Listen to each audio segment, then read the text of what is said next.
Luis Sandoval is the Executive Director of Building Skills Partnership, whose goal is to improve the quality of life for property service workers in low-wage industries in 7 California cities.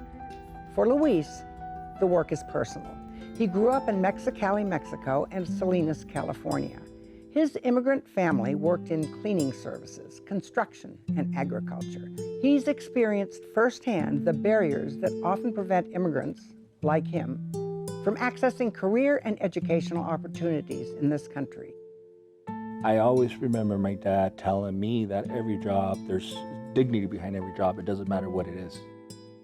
He was a banker in Mexico. We had an unfortunate tragedy in our family that led us to the United States. I had a brother who was living here in the United States, and because of that tragedy, we decided to relocate from Mexico to the United States. So from one day to another, my dad went from being a banker who was wearing a suit, who was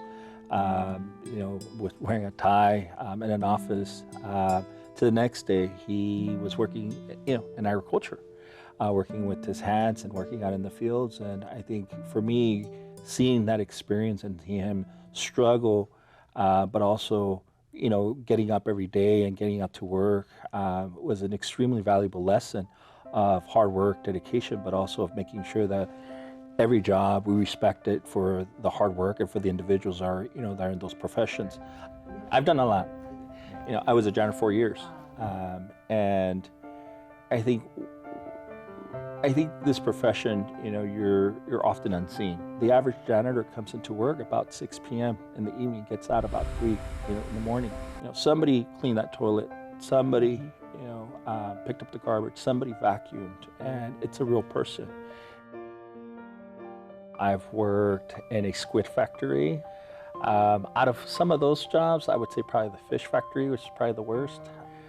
It's cold, I would go in late at night after the whole crew finished. So I would be going in about 11 o'clock at night. I would end up finishing about 5 or 6 in the morning. And I had a lot of, chemicals and a lot of hot water. And it was just, there's a lot of sharp, knives and, sharp equipment. So it's a very dangerous occupation, right? Now, when you were in school, I gather you didn't love school, as a lot of kids don't. And your father, who had been a professional, a banker, taught you a lesson about that. Tell me about that. I struggled. I struggled because language was, English was not my first language. I struggled because I couldn't fit in the school. I struggled because we moved a lot as a migrant farm worker family. So I struggled quite a bit. And for me, going to college was just too far of a stretch. I had remember, telling my parents, I don't want to go to school. And my parents said, no, you're gonna continue. My dad pulled me aside. He took me to work in the fields, and I had the opportunity to work alongside my dad in the lettuce fields. My grandfather, at the same time, he took me as well to artichoke fields in Castro. So after that experience, I sure said, I don't want to do this. I don't want to work in the fields.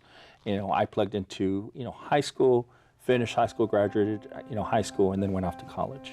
There was an upcoming new university, Cal State Monterey Bay, that offered me an opportunity to go to that campus. At the time, my grandfather had been employed at that particular campus as a cook and a dishwasher. And I remember when I got admitted to that campus, I'm telling my grandfather, who had worked at that campus, I had been admitted, he was elated. My very first day that I went to college, my grandfather took me to the kitchen and introduced me to all the cooks and everybody else.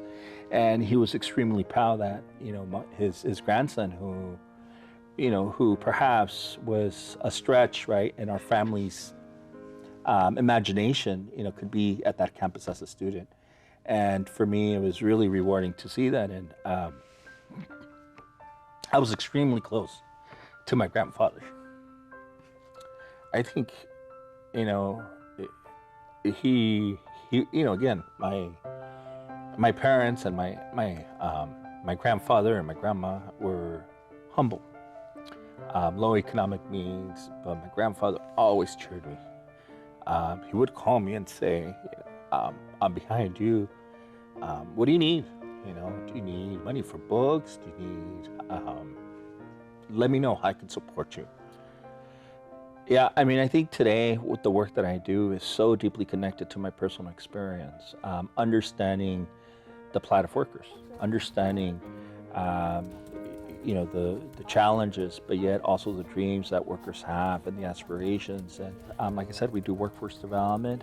We provide workplace training, ensuring that we provide training for individuals wanting to understand how to do floor care. So like waxing and making sure that they take care of the floors in their buildings.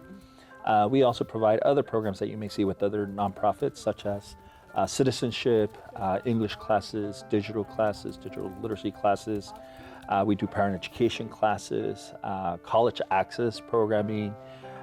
We do health and wellness programming, and financial capability program as well. And so for me, this work is very rewarding and it's very fulfilling because I'm able to connect it to that personal commitment that I have to my own family, but also to making sure that I pass the baton to the next person in terms of this work.